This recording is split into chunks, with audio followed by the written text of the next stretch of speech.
Hello, everyone. I'm GeekWire co-founder John Cook. Welcome to our first virtual roundtable of the new year, what the Biden administration means for startups. The swearing in of Joe Biden and Kamala Harris on January 20th ushered in a new era in American politics. In today's session, we'll explore how new policies could impact technology, innovation, and entrepreneurship. Before we get rolling, a huge thanks to our co-partner and co-host on today's session, the Seattle law firm of Lane Powell. We'll have a few questions from our Lane Powell attorneys coming in later in the session. Also, after the opening session concludes, Lane Powell attorneys will host interactive breakout workshops in 5 categories. Those who pre-registered for a breakout session should have received a link from GeekWire's Melanie Ferrer just a few moments ago, so look for that in your inbox. You can log into your workshop with the link provided in that email around 11:45 a.m. after we finish here with the main session. Now let's meet our panel. I'm really excited about this discussion. Bobby Franklin is the president and CEO of the National Venture Capital Association, the main trade association for the venture capital industry. And Heather Redman is the co-founder and managing partner of Flying Fish Partners, a Seattle venture capital firm. Welcome, Bobby and Heather. Thanks, John. Yeah, very much looking forward to this discussion. As I said, we have a lot to cover. We got a ton of audience questions. I'm going to try to get to as many of those as I can, but I know I can't because they were in the several dozen, but a lot to talk about as it relates to the intersection of public policy and technology. And we've got 2 great guests here to dive in. I'm just going to start with a kind of a 30,000 foot view question, because I think it's on the minds of everybody. Just what's the overall mood and tone in Washington, D.C. now that the Biden has assumed office? And Bobby, you're in D.C., so you're probably the best one to ask what it's like there right now. Well, it's a little strange. Our office, if you sort of could go up and see over the buildings over my shoulder here, 3 blocks away is the U.S. Capitol. And there's a perimeter fence that's just a block away from me with razor wire. It's still up after all that happened in January. So the mood in Washington, if we weren't in the middle of a pandemic and people were actually downtown Washington, the mood would be strange because of what we kind of find ourselves aftermath of what happened in January here at the U.S. Capitol. So I feel like, you know, we had the last administration here. Last administration's out of town. The new administration is here. Having been in Washington for over 30 years, there's always a difference. There's always a change. It takes a little while to kind of know exactly what that feels like. We have to get more of the cabinet members confirmed and in position. We have to get more of the deputy level in the administration confirmed and in place. I mean, there are thousands of positions that need Senate confirmation, and obviously many thousands more that are actually people in a position to make a difference on public policy for our country. So it just takes a little bit of time before you have a really good sense of what it feels like.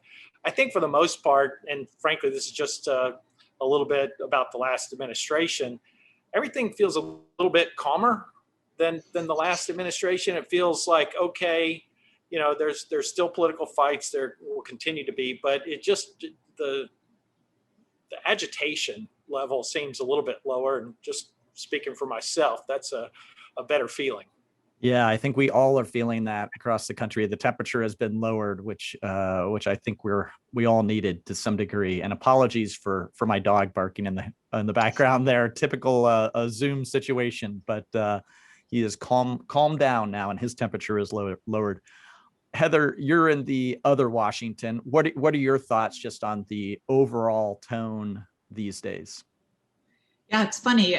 When Bobby said that he was still really feeling the after effects of January 6th and that the whole town is feeling the after effects, I would say that for the rest of us and for the rest of the country, we aren't as impacted by that at this point. I think we are more thinking about that big transition from Trump to Biden and thinking about, you know, still the polarization of the country, because that is definitely a factor, but thinking more about normal sort of rule of law based decision making. You know, how do we kind of understand what the playing field is going to be and then react to it.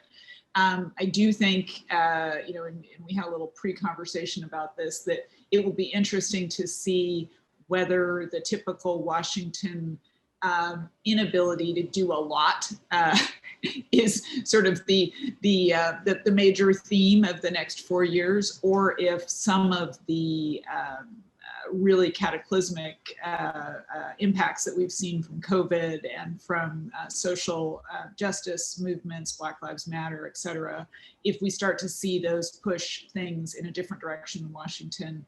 We certainly saw the Democratic Party move much more to the left as we watched the primary. And so it'll be interesting to see whether that carries through in the new administration.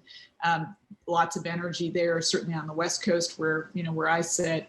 And I think we also saw in the Trump administration and somewhat in the Obama administration a real heyday of executive orders. And so even though we still have a pretty divided government and we do have the Democrats in control, but by their fingernails in both houses, I think it'll be interesting to see if Biden really uses a lot of executive orders, not only to reverse things that the prior administration did, but then to push things further on a number of fronts. Yeah, and Bobby, we were talking about this before we started the live session, and this does seem like the overall biggest challenge we face is there's so much in front of us that we need to tackle as a country, from the pandemic to racial equality to rebooting the economy, and the list of priorities is just so hard to try to triage right now. And I know you wrote a letter to the incoming president and had a list of 5 or 6 major initiatives, which any one of those is just massive in scale. How do you sort through all that? And how do you think the administration is going to cope with just a deluge of challenging situations and priorities? It's certainly a challenge for anybody. I think Heather raises a good point in that we have found ourselves in the last several administrations getting to a very difficult place. There are extreme views on both sides. And unfortunately, that's what most people see and hear out in the country. And, there's a bias on lots of different sides and lots of different methods of information. And so depending on what cable news network you watch, or depending on what your social media feed is, I think a lot of people out there are believing that, either AOC is in charge or Ted Cruz is in charge, and they're mad about one or the other. And neither of those is true. And, the fact is it is difficult to get things accomplished. Some would argue that that's the way the founding fathers meant it to be. And if it were too easy to get something through, maybe that would be a bad thing. So having been here and seen this place operate for several decades, it takes time, and it's hard to get things done. So you mentioned our letter. We listed a bunch of stuff in there. We don't list them because we believe that, this administration is going to be able to tackle every single one of them. And in some respects, any new administration has to understand exactly what its political capital is and how short a time period they have to use it. So despite what was said on a campaign trail and all of the list of many, many things that anybody wants to get accomplished, if you want to get something that has to get through Congress, if you want to get that done, you've got a short window, and you've got to think really hard about the order in which you do it.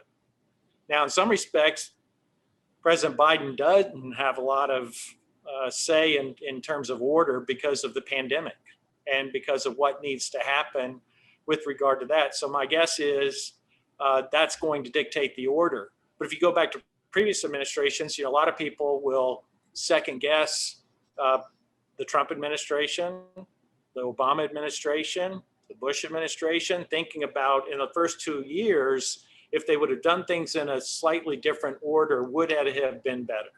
And it's, easy to look back in hindsight and to think of something else. You don't have that luxury and foresight, and so you have to make the best decision you can to move forward. The point of our letter was also to say that post-pandemic, trying to get the country into the right sort of economic shape that we need it to be in, the point we were simply making is you have to look to the entrepreneurial ecosystem. They are the ones responsible for all net new job creation. So whether you're trying to tackle climate change or you're trying to, take on new ways to deal with pandemics, you've got to look at entrepreneurs. And you can't believe that the economy will suddenly come back when companies that laid people off just rehire those people.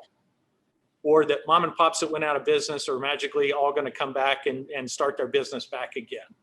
This has disrupted the economy. And our point is net new job creation comes from young, high growth companies. And we believe the administration and the Congress needs to focus on that.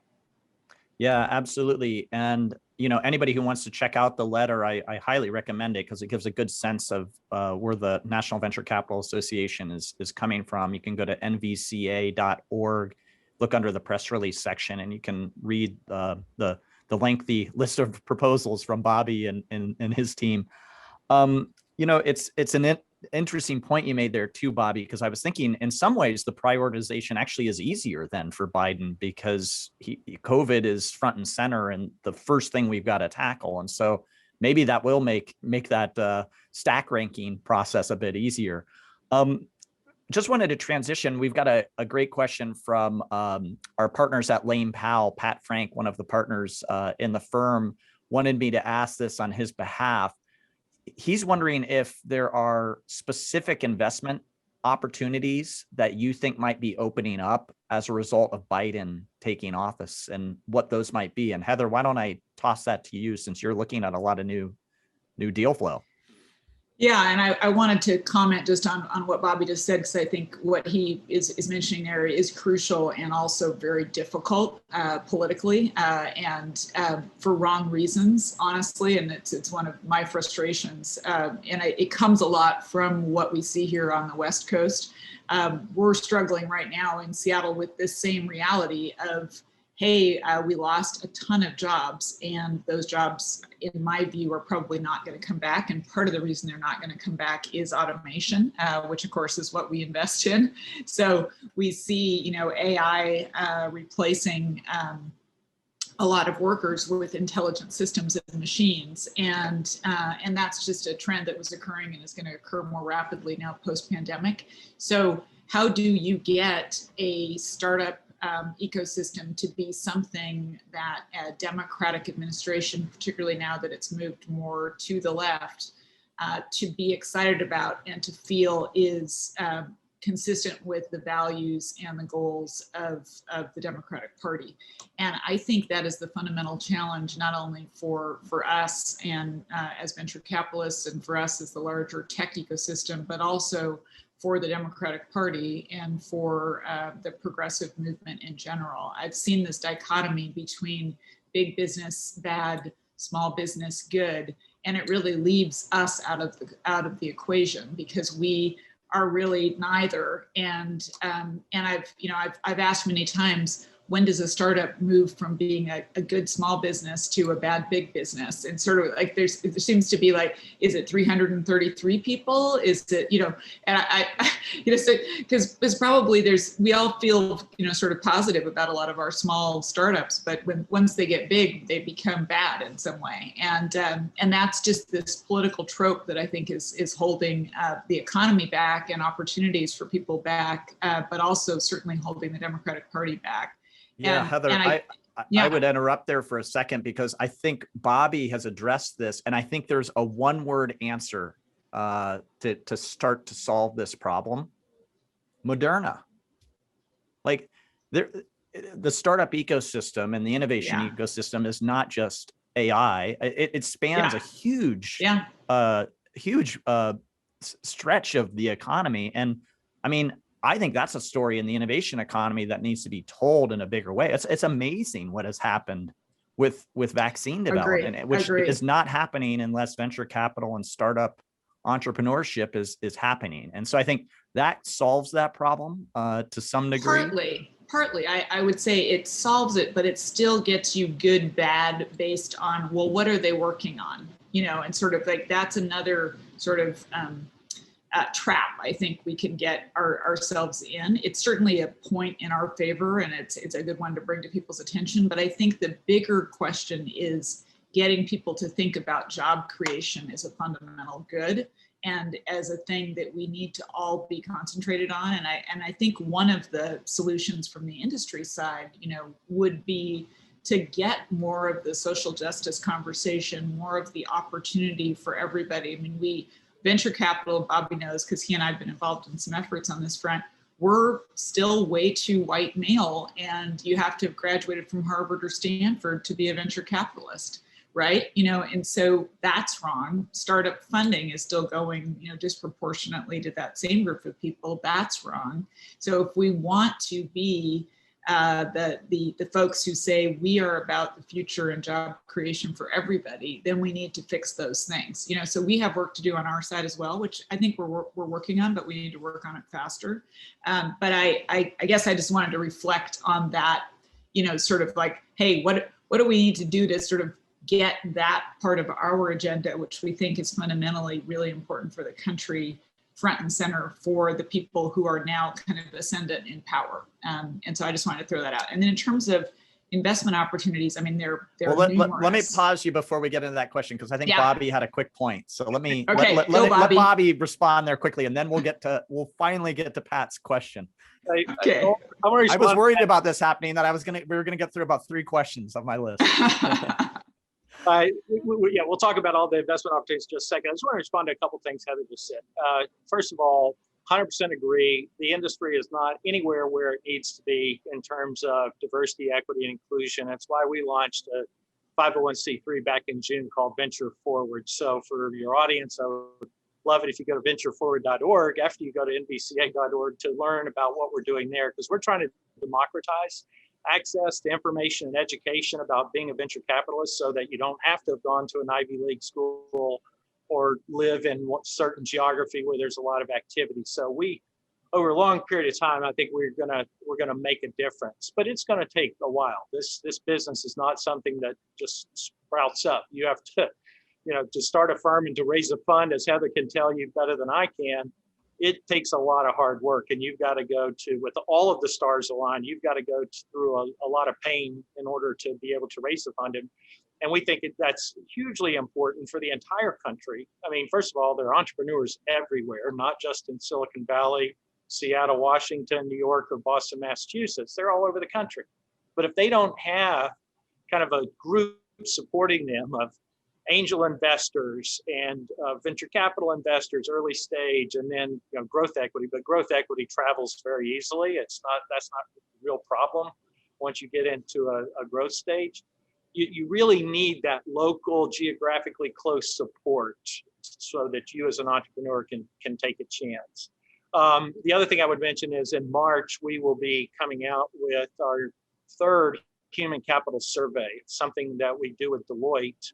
And the last, every 2 years, and this was the 3rd, we were in the field surveying all venture capital firms in the country, trying to get an accurate answer to the question, what are the demographics of the industry? We know they're bad, and we saw it in the first report we came out with now nearly 6 years ago, and it got a little bit better. 4 years ago. It got a little bit better a couple years ago. Now we're going to see where it is in March, and you can't improve what you don't measure. And so we're proud to at least being responsible for doing an accurate measurement of the industry. And the last point I want to make is you raised Moderna as a one-word answer. Again, another shameless plug. In a couple of weeks, we're going to have an event where I'm going to sit on a Zoom like this and talk to Stefan Bancel, the CEO of Moderna, and talk about how, this is not just a biotech company. This was a company created out of a venture capital firm called Flagship Pioneering in Boston. And so to think about how a set of partners like Heather and her partners at her firm said, we believe in science, we believe in the messenger RNA and what it can do for us, and we're going to put our money where our mouth is and go create a company to do that. And then now it's led to one of the household names around the world of people being able to provide a vaccine. So yeah, absolutely. And in our backyard here in Seattle, we've seen a company also funded by venture capital, Sana Biotechnology, that just went public, that now has a $7 billion valuation that's doing amazing work as it relates to gene editing and potential curing of future disease. So, I mean, the biotechnology space is just ripe with examples of potential benefit for not only the economy, but for society as a whole. Okay, so now we got through that. Let's get into the question from Pat Frank from Lane Powell, the potential investment opportunities that you think might be opening up under the Biden administration. Heather, I'll toss it to you. Yeah. No, I mean, they are so numerous. I mean, the first thing I wanted to cover is that what we love in venture capital are disruptions. And so what we've had here in this last time period is, I can't imagine a more disruptive environment. So you look at COVID and the huge changes that have occurred to human behavior. You look at the continued bifurcation of the economy and the acceleration of that, through this recovery, the so-called K-shaped recovery. You look at the attention that is now being focused on social justice issues. You look at the attention that's now being focused on climate.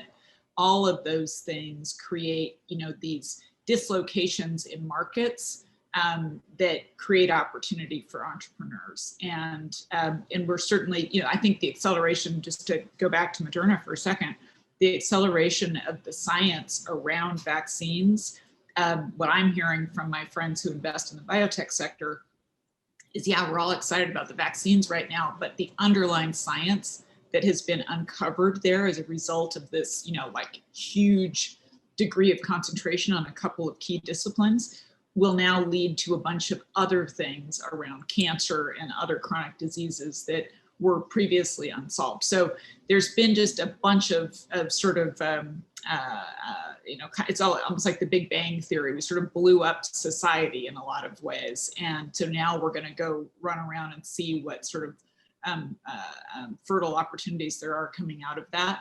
But I think there, certainly opportunities around DEI, certainly opportunities around this K-shaped recovery. I mean, we've been seeing this crazy, Bitcoin speculation and, the speculation in art based on blockchain now that's, starting to hit the markets. I mean, there's just stuff that's happening at the extreme end of the high end of the K, and then there are things that are going to happen at the low end of the K as well. Also, empowerment for gig workers. The Biden administration is going to be very concerned about workers in general. So you're going to see, I think, legislation or executive orders, who knows, around unionization, around organizing, around minimum wage, around a lot of sort of substituted and transferable benefits. There's also opportunities around the COVID dislocation where geography maybe doesn't matter. That was one thing Bobby mentioned, was sort of like, hey, you need these VCs all around the country. I'm not so sure anymore with the post-COVID work from anywhere environment. But I think some opportunities around how do you allow a company to be completely virtual, not only from the technology standpoint, but also from the, hey, we've got all these states that you've got to now comply with because you've got an employee in every single state. How does that, happen for companies? Antitrust enforcement is, going to increase, no question about it. That will lead to some opportunities for smaller companies as some of the larger guys are forced to open up their platforms. Everybody is going to not want to be a platform anymore, because once you're a platform, you're going to get antitrust scrutiny. So everyone's going to be sort of deplatforming themselves so that they can escape that. We could go on and on, but that's, a few of the items that I see in the near term. Yeah, Heather, I definitely want to ask about antitrust here in a bit, but Bobby, I wanted to give you a chance to hop in here. What are the one or two sectors that you think are perhaps going to see additional opportunity because Biden is in office now? Well, I think whether Biden or anybody else in office, I think the opportunities around what we have learned from a pandemic are going to be there. I think because Biden is in office, I think one of the biggest areas is going to be around clean energy and what that means. If there's this sort of push for clean tech and other areas, that we had a drop off in sort of clean energy investment 7-8 years ago, kind of went to nothing. it's come back, and I think that's an area that will likely accelerate some. And it's not just, some of the things that we think about, power generation or electric cars or stuff like that. There are lots of areas and tentacles that's going to lead us to spend some time. There's some bipartisan efforts on the Hill right now to think about making investments. And I think the Biden, this is part of our letter, I think Biden administration is closely looking at this. We have not had a significant investment as a country into basic science, certainly not at the level that we used to decades ago. And what we've seen around the world is that other countries have. And it's why, say what you want about China. And having visited there in a previous job when I was in the telecommunications industry, the feeling 8-10 years ago was that, well, China steals everything and that's how they get it. No, China actually has put money into research, and they actually do have kind of homegrown technology, not just China, a lot of other countries. And while we have had the door, I'll go into immigration here a second, while we have had the door closed for anybody around the world that wants to come to the US legally, I'm not talking about illegal immigration, we're missing out on entrepreneurs around the world that have figured out, hey, I can go to Canada. Maybe I can go to Israel. Maybe I can stay in my own country, because people have figured out how to provide venture capital to entrepreneurs in their own countries. And now, where they used to want to come to the US, used to be the only place you could come and start a company, not true anymore. More than just a little over 20 years ago, 92% of all global venture capital dollars went to US startups. And the last few years, that number's 50%. So we've lost market share to the rest of the world. And yet we still set records in investment numbers. So what that tells you is that the rest of the world has figured out this secret sauce here. You provide entrepreneurs with capital and good policies and laws, and allow them to start and grow companies in their country. And that's why there is a global competition for some of the most innovative ideas. So to answer the question, I would say clean tech is probably the biggest winner. Yeah, I agree with you there. I think there's going to be additional investment and opportunity there. And you kind of stole the thunder from my next question, because I was going to ask you, Bobby, one of the first things you wrote to the Biden administration was the re-implementation of the International Entrepreneur Rule, which is essentially a startup visa program of sorts. The Trump administration had kind of put the brakes on that for 4 years. And so, I mean, for those of us who are kind of in the technology ecosystem and the startup ecosystem, this seems like a no-brainer to allow the smartest people in the world to come here to try to start companies up. Is this going to get passed immediately and just start opening those doors up, or not? It's I know it's just so strange for those people that work in technology and innovation that this isn't something that we can get on board behind. So what are the prospects of this actually happening? So let me dissect it just a little bit. So the prospects of the international entrepreneurial coming into impact, I think, are really good. And, I say that because we kept the pressure on the Trump administration and kept them from rescinding the rule and doing away with it, and the fact that they weren't able to do it before they left office is a really good thing. We were the ones that sued the Trump administration in the first 6 months, because when they first came in, they were looking to get rid of it. And we said, wait a minute, you can't do it without following the Administrative Procedures Act. Federal judge agreed with us, and we won that case. And then they just let it languish there. And then they tried to formally remove it. And fortunately, the clock ran out and we were able to kind of keep it in the right place. So I believe that the Biden administration, I believe there's a strong chance that they'll reverse that and put it in place. But the International Entrepreneurial Rule is not the same thing as a startup visa. It mimics it as close as it can due to what's already in immigration authority and law and regulation, but it's not the same thing. And to your point, we all scratch our head, because I can go into almost any Republican or Democratic office and get absolutely the same answer, which is, hey, you want the best and brightest around the world to come here and start a new company, create new jobs, and create economic activity in the US, or do you want them to do it in their home country? Everyone's going to answer that the same way. Yes, I want them to come here. Great. So you're behind a startup visa. Yes. The problem is in Washington is whenever you have something that both sides agree on, it becomes a bargaining chip. And it becomes a bargaining chip for while they figure out all of the other pieces of the pie, illegal immigration, border security, DACA, Dreamers, everything. So the problem is not the startup visa.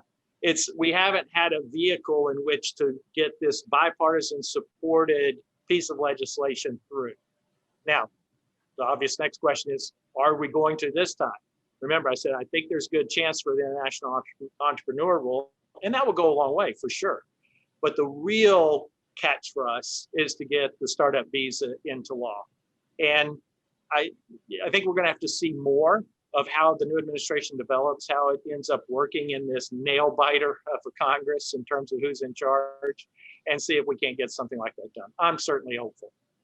Yeah, certainly. Bobby, go ahead. One of the things I've heard on that before is that, and again, I'm a lifelong Democrat, so I'm not throwing rocks here, but I've heard that, and I worry about this in the Biden administration, that our desire to fix the other parts of immigration and to have a more humanitarian approach to immigration, which I definitely support, will slow us down on thinking about the economic aspects of immigration for the country, which is exactly, to your point. And so once again, I urge us in our industry that the more we can elevate BIPOC folks, the more we can elevate women, the more we can elevate immigrants who fall into those categories as our standard bearers for what a good entrepreneur looks like, the more I think we will be able to cross that chasm with the progressive wing of the party and help them understand that we're all in this together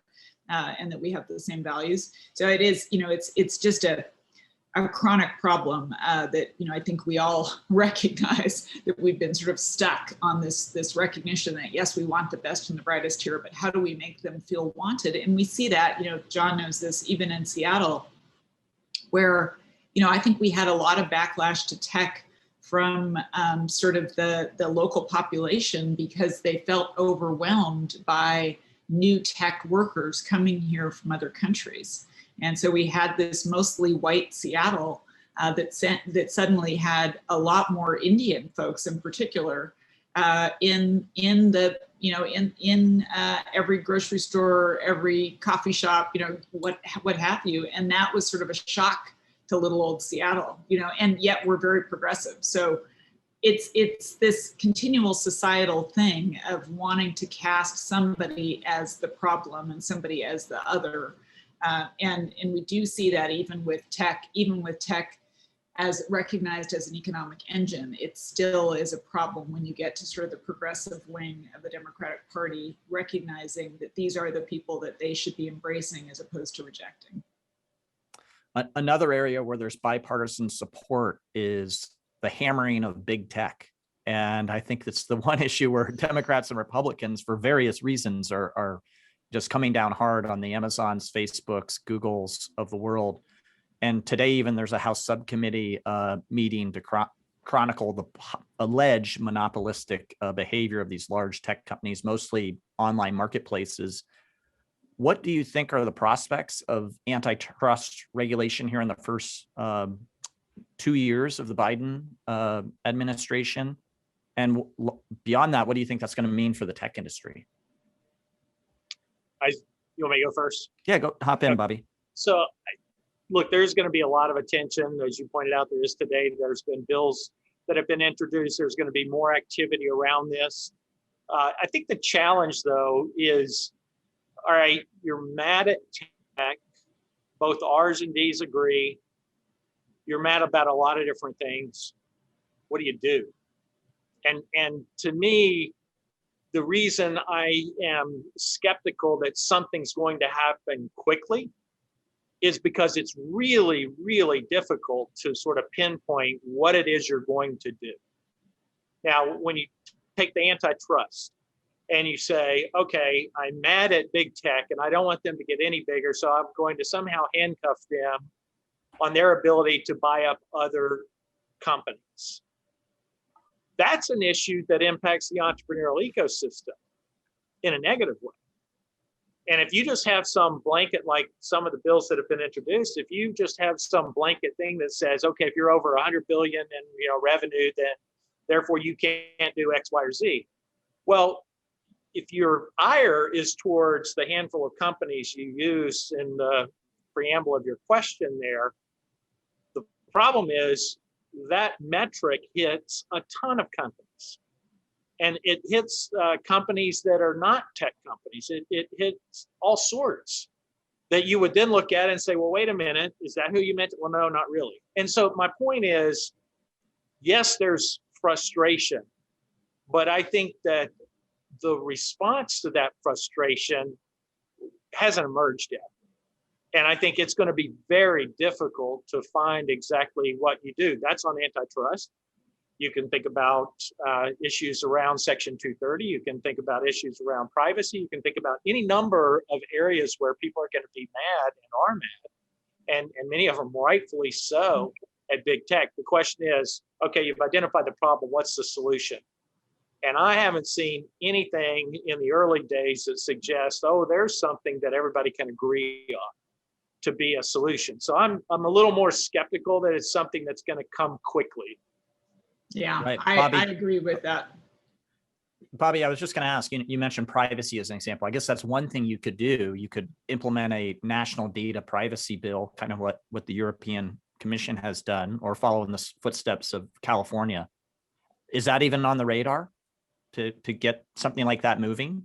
I think it's on the radar, but I think it, because of, Heather has outlined the polarization of so many of the issues and the players that hold election certificates and represent us in the House and Senate. And when they're that polarized and they're mad about something else, when you come in with the simple, I say simple, it's not that simple, but assume it is, like, oh, let's just do what California did. Let's just do what Europe did. You're going to get other issues thrown in. So in some respects, it's sort of the reverse of what we're talking about on immigration, right? We can't get the one thing everybody agrees on because of things they don't agree on.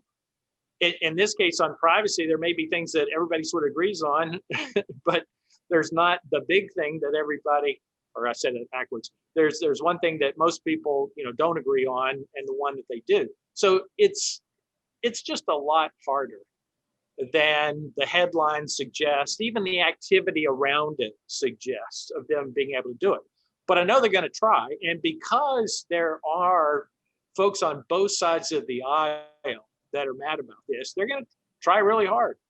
And they're going to start pushing some things. But my only point is, I don't think we're anywhere close to something that's simple to get across the goal line, even in privacy.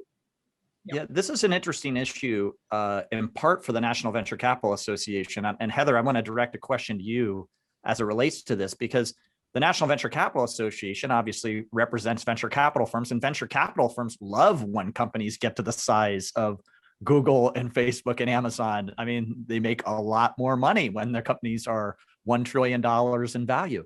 So the up and comers, however, the question is whether they're hampered or not to get to maybe that 100 billion mark or not. And so my question to you, Heather, is do you think antitrust action could actually spark more entrepreneurial activity? And is that a good thing?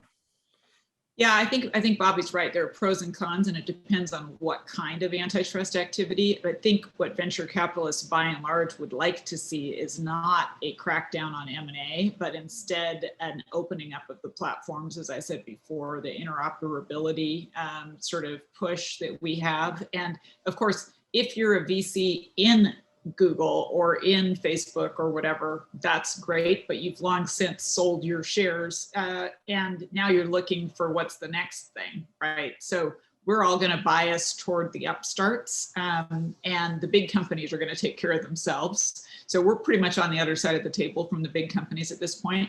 We do want our companies to be able to be acquired by those big companies. And we also, of course, want some of them to be able to get big.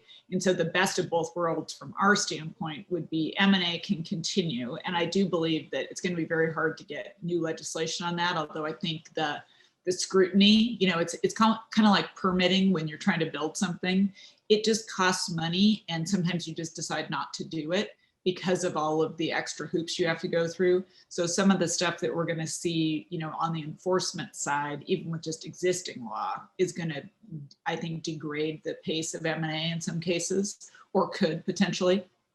But the interoperability, the other one that would be big would be more pressure on non-competes. That would also help our startups, because sometimes people get locked into big companies partly because of the non-compete environment.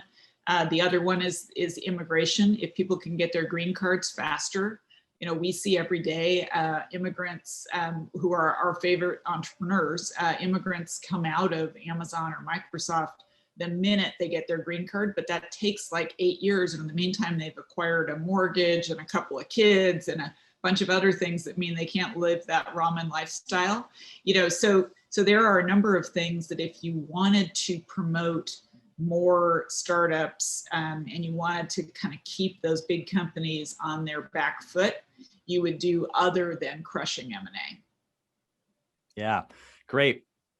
One Bobby, thing, a quick point there. Yeah, just one thing, and Heather reminds me, and it's a really good point. Part of the issue around antitrust is so bad. By the way, you're absolutely right.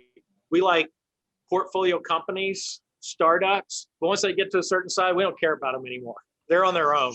They're out of the nest, and they've got to survive themselves. And I've been in that conference room back there across the table from Google and Facebook and others arguing about lots of different issues. And we do find ourselves on the other side many times. But the thing about it's like our life science VCs who are investing in new drugs, right? If you're investing in tech, if you're investing in new drugs, these battles against big pharma with drug pricing or big tech for all the reasons we've been talking about. The issue that we have to deal with, though, is that policymakers need to understand that you've got to have that incentive structure for entrepreneurs and their investors to take chances and to be disruptors and to try new and different things. And sometimes that will go on to disrupt some of these big companies. And sometimes it makes more sense for the entrepreneur to sell to those big companies. And that's not a bad thing. We shouldn't assume that, then it just makes the problem worse. No, not necessarily. Because a lot of times those entrepreneurs are the best ones to go back and think of something else that might then be a standalone company. And repeat entrepreneurs are VC's absolute favorite to invest in. Somebody that's already done it, they've been successful, they've had a nice exit, and they've got another great idea. And on the life science example side, you want to, I understand, put pressure on pharmaceutical drugs for your constituents. I get that. But if you kind of squeeze that down, at the end of the day, if you don't allow there to be a return for the highly risky proposition of trying to come up with a new drug, new novel science, and then make it through the FDA process to get approval, and only after 7 or 8 years are you at a point where you have something to go to market, you're not big enough to have, the marketing machine and the distribution machine like big pharma. So it makes perfect sense for them to come in and buy that product. You take your scientist, you go create the next Moderna. And what we have to help policymakers understand is that just because there's M&A activity doesn't mean it's all bad. And you can't throw out sort of the baby with the bathwater as mad as you are at any big company. Yeah, well, I know we're almost coming to time here, but I want to go into some rapid fire on some questions, including one from our partner at Lane Powell. Matt Veers, an attorney there, had a question related to potential changes to opportunity zones, qualified small business stock, or other tax changes that might affect founders or investors under the Biden administration. Any thoughts for Matt there? I think on the opportunity zones, I think a lot of people are looking at that. QSBS has been around. There hasn't been a lot of talk about what changes to make to QSBS. There's always pressure to make changes, and certainly coming out of the presidential election with regard to broader tax issues. And I know on the campaign trail, there was talk about, what should the capital gains tax rate be? Should it approach ordinary income rate? Should the ordinary income rate go on? There's going to be a lot of talk, and there's in some of these big bills, and perhaps it's infrastructure that gets us to the place where we're really seriously talking about tax increases as pay-fors. I still think with the divided Congress that we're in, we're not going to see huge swings in tax policy. I have a hard time seeing that we're going to see, major change. There's always going to be talk around the edges. Some of these issues will come up. They may be considered, they maybe not.